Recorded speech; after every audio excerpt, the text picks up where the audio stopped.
الحمد للہ وکفیٰ وسلام علی عبادہ الذین اصطفیٰ۔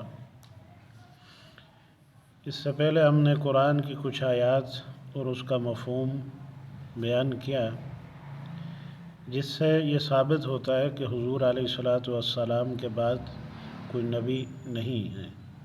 اور نہ ہی کوئی نبی پیدا ہو سکتا ہے۔ تو اب کچھ احادیث جن کا مفہوم ہم بیان کریں گے، تو ان میں بھی بڑی وضاحت کے ساتھ حضور اکرم صلی اللہ علیہ وسلم نے فرمایا کہ میرے بعد کوئی نبی نہیں ہے اور میں آخری نبی ہوں۔ تو اسی طرح ایک روایت ہے جو بخاری، مسلم، ترمذی اور نسائی شریف میں ہے، جس میں حضرت ابو ہریرہ رضی اللہ تعالیٰ عنہ حضور اکرم صلی اللہ علیہ وسلم سے ایک ارشاد نقل فرماتے ہیں،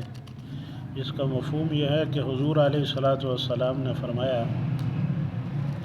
کہ میری اور پہلے انبیاء کی مثال ایسے ہے کہ جیسے کسی شخص نے ایک گھر تعمیر کیا ہو اور اس گھر کی تعمیر میں کسی گوشے میں ایک اینٹ نہ لگائی ہو، تو فرمایا کہ اس اینٹ کی جگہ یعنی اس کو پر کرنے والا میں ہوں، اور فرمایا کہ لوگ جھوک در جھوک اس گھر کو دیکھنے آتے ہوں اور یہ کہتے ہوں کہ کاش یہ اینٹ بھی لگ جائے۔ تو حضور علیہ الصلاۃ والسلام نے فرمایا کہ وہ آخری اینٹ میں ہوں، یعنی ایک مثال دے کر سمجھایا کہ قصر نبوت مجھ پر مکمل ہو گیا۔ اور حضور علیہ الصلاۃ والسلام نے اس مثال سے یوں سمجھایا کہ جیسے ایک مکان ہے، وہ پورا اور خوبصورت مکان ہے، لیکن اس میں ایک اینٹ لگنا باقی ہے۔ جب وہ اینٹ لگے گی تو اس مکان کی تکمیل ہو جائے گی، وہ مکمل ہو جائے گا، یعنی اس کے بعد اس میں کسی اینٹ کی کوئی گنجائش نہیں رہے گی۔ تو حضور علیہ الصلاۃ والسلام نے فرمایا کہ اس کو میں نے پر کیا، یعنی کہ میں خاتم النبیین ہوں، میرے بعد اللہ تعالیٰ نے نبوت کے دروازے کو ہمیشہ ہمیشہ کے لیے بند کر دیا۔ اب اس حدیث میں حضور علیہ الصلاۃ والسلام نے ایک مثال دے کر امت کو سمجھایا اور اس میں بڑی وضاحت کے ساتھ اپنے آپ کو خاتم النبیین ہونا بتلایا۔ تو اب ہمارا اس بات پر ایمان ہے کہ قرآن اور حدیث، یعنی قرآن کی جو آیات ہیں ان کو ہم بغیر احادیث کے نہیں سمجھ سکتے۔ اسی طرح بعض ایسے احکام ہیں قرآن میں کہ جو بڑے وضاحت کے ساتھ ہیں، اور بعض ایسی چیزیں ہیں کہ جو قرآن مجید میں موجود ہیں، لیکن جب تک ہم آپ صلی اللہ علیہ وسلم کے فرامین کو نہیں سمجھیں گے تو اس وقت تک ہم قرآن کو نہیں سمجھ سکتے۔ تو اب قرآن میں بھی بڑی وضاحت کے ساتھ حضور علیہ الصلاۃ والسلام کا آخری نبی ہونا بیان کیا گیا، اور آپ صلی اللہ علیہ وسلم کے فرامین، آپ کے احادیث میں بھی اس بات کو بڑی وضاحت کے ساتھ بیان کیا گیا کہ حضور علیہ الصلاۃ والسلام خاتم النبیین ہیں۔ اور ایک دوسری روایت ہے جس میں حضور علیہ الصلاۃ والسلام نے فرمایا کہ اگر میرے بعد کسی نبی نے آنا ہوتا تو وہ حضرت عمر بن خطاب رضی اللہ تعالیٰ عنہ ہوتے، یعنی اس میں بھی بڑی وضاحت کے ساتھ یہ بتلایا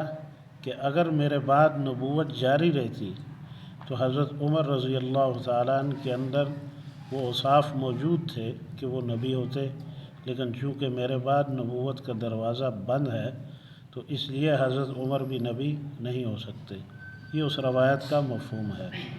تو ان میں کوئی ابہام والی یا شبہ والی بات نہیں ہے، لیکن اس کے ساتھ ساتھ ہمیں اس بات کا یقین رکھنا چاہیے کہ حضور علیہ الصلاۃ والسلام کے ختم نبوت کی حفاظت،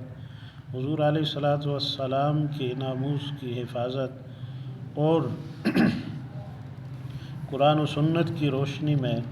اپنے عقائد کو سمجھنا اور اسی طرح ان پر قائم رہنا، اور دوسروں تک اس آواز کو پہنچانا کہ حضور علیہ الصلوۃ والسلام جو ہیں وہ خاتم النبیین ہیں، اور اسی طرح ایک روایت کا مفہوم یہ بھی ہے کہ حضور نے فرمایا کہ میں آخری نبی ہوں اور مجھ پر نبوت کو ختم کر دیا گیا اور تم آخری امت ہو، تمہارے بعد کوئی نئی امت نہیں آئے گی۔ تو اب اگر مرزا قادیانی ملعون نبی ہوتا تو ظاہر حضور کے بعد اس کی بھی تو امت ہوتی، لیکن ایسا ہرگز نہیں ہے، وہ ملعون جو ہے وہ نبی نہیں ہے۔ تو اس میں انشاءاللہ اللہ نے چاہا تو اس میں اکثر جگہوں پر جو اعتراض قادیانی کرتے ہیں وہ ہمیشہ حضرت عیسیٰ علیہ الصلوۃ والسلام کے حوالے سے کرتے ہیں۔ تو ہم کوشش کریں گے کہ تفصیل کے ساتھ اس پر بات ہو، اور 2-3 ویڈیو میں اس بات کو اچھی طرح سمجھایا جائے، تاکہ اگر